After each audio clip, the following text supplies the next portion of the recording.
हाँ तो लोगों, आज मैं इस वीडियो में करने वाला हूँ कल की 2898 टीडी मूवी की एंडिंग एक्सप्लेन, मेरी एक्सपेक्टेशन को कंट्रोल करते हुए। बिकॉज जो मैंने 27 तारीख को थिएटर में देखा है ना, सच में मैं उसकी कल्पना भी नहीं कर सकता था कि मैं जो आज देखने जा रहा हूँ और ये 3 घंटे के बीच में मुझे बोरियत महसूस हो रही है ना, इसका पे ऑफ इस तरह का निकलेगा।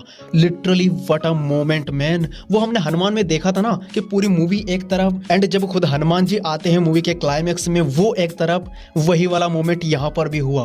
पूरी मूवी एक तरफ एंड कर्ण का अवतार एक तरफ। What a goosebumps and what a twist man, what a twist. And चलो इन्होंने ट्विस्ट फेंक कर मारा तो मारा, साथ में इन्होंने इतने रेफरेंसेस दिए थे कि अगर हम उनके डॉट को कनेक्ट करते तो शायद वो ट्विस्ट हमें मालूम पड़ जाता, बट फिर भी हमने उसको नजरअंदाज किया। Because this is a clever writing man, this is a clever writing. खैर मैंने पहले भी कहा था अपनी एक्साइटमेंट को कंट्रोल करते हैं। अगर मेरी एक्साइटमेंट एंड एक्सपीरियंस को बताने जाऊं ना तो सच में ये वीडियो 2 घंटे का बन जाएगा।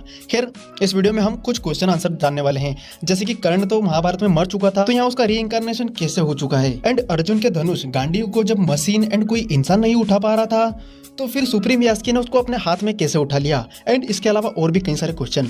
तो चलिए इस वीडियो को शुरू करते हैं। तो सबसे पहला सवाल कि कर्ण तो महाभारत में मर चुका था, तो फिर यहाँ पर उसका रीइंकार्नेशन कैसे हो चुका।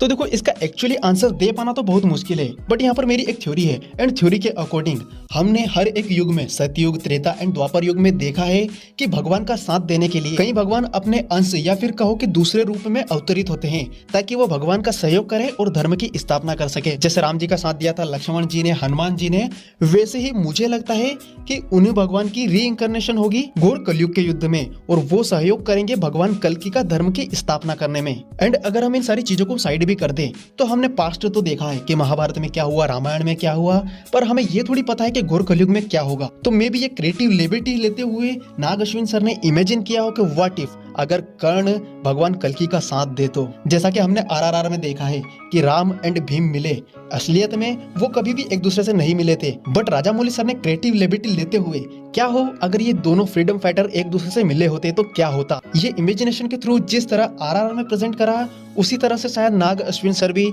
हमें कल की मूवी में कर्ण को दिखा रहे हैं। एंड सिर्फ कर्ण ही नहीं, मुझे लगता है कि और भी कई सारे भगवान के रूप हमें देखने को मिलेंगे इस कल की मूवी के यूनिवर्स में। एंड इसके अलावा आप जरा इस राइटिंग का पैरेलल तो देखो, जिस तरह महाभारत में गांडीव अर्जुन के पास था एंड विजय धनुष कर्ण के पास था, एंड जिस तरह उनका आमना सामना हुआ था वैसा ही पैरेलल हमें इस कल की यूनिवर्स में भी देखने को मिलेगा। कर्ण के पास विजय धनुष आ चुका है, हमने ये देखा है इस मूवी के क्लाइमेक्स में। एंड यास्किन के पास भी गांडीव धनुष है अर्जुन का। तो जिस तरह से महाभारत में विजय धनुष वर्सेस गांडीव हुआ था वैसा ही हमें यहाँ पर पैरेलल देखने को मिलेगा। भैरवा एके कर्ण वर्सेस यास्किन एके कली। सच में यार कितनी तगड़ी डिटेल है ये, हमारा इस पर ध्यान भी नहीं जाएगा। Wow, amazing man, amazing. And इसके अलावा ये भी सवाल निकल कर आता है कि अगर भैरवा काल भैरव का अवतार है, वो काशी का प्रोटेक्टर है, तो फिर वो कर्ण कैसे बना। तो देखो जिस तरह से हमें इस मूवी के क्लाइमेक्स में देखने को मिला कि जब अश्वत्थामा भैरवा पर प्रहार करते हैं तो वो बेहोश हो जाता है, एंड उसके बाद जब विजय धनुष उसके हाथ में टच होता है तो उसमें एक लाइटिंग जनरेट होती है। तो मे भी यहाँ पर ऐसा हो सकता है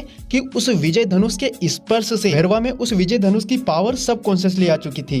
एंड जो भी वहां पर भैरवा कर रहा था वो एक्चुअली भैरवा नहीं बल्कि कर्ण के पावर कर रही थी। एंड वहीं इनके पैरेलल की बात करें तो अश्वत्थामा से युद्ध हारने के बाद अपने सारे यूनिट्स को बुज्जी पर लगा देना एंड अपनी जो 5000 यूनिट की बाउंटी उसने पकड़ रखी थी उसको भी संभाला जाने देना और ऊपर से 500 यूनिट और देना ताकि वो कुछ खा पी ले, ये दानवीर वाली क्वालिटी से सिग्निफाइज किया था कि वो कर्ण का ही अवतार है। हाँ भले उसका मकसद सेल्फिश हो बट फिर भी वो क्वालिटी दिखाना लाइक दानवीर सच में अमेजिंग पैरेलल था। एंड इसके अलावा दूसरा क्वेश्चन कि अगर गांडीव धनुष को कोई मशीन और कोई इंसान छू नहीं पा रहे थे तो फिर सुप्रीम यास्की ने उसको कैसे उठा लिया अपने एक हाथ से। तो देखो मेरी यहाँ पर 2 थ्योरी है। पहली थ्योरी तो उसमें कल्कि भगवान की एक बूंद सीरम की पावर थी जिसकी वजह से उसने उसको उठा लिया होगा, या फिर दूसरी थ्योरी कि इस मूवी में हमें बताया कि यास्किन 200 साल से जिंदा है, बट व्हाट इफ वो 200 साल से भी पुराना हो, वो कोई अश्वत्थामा जैसा गॉडली बीइंग हो जिसको सारी नॉलेज हो गांडीव के बारे में।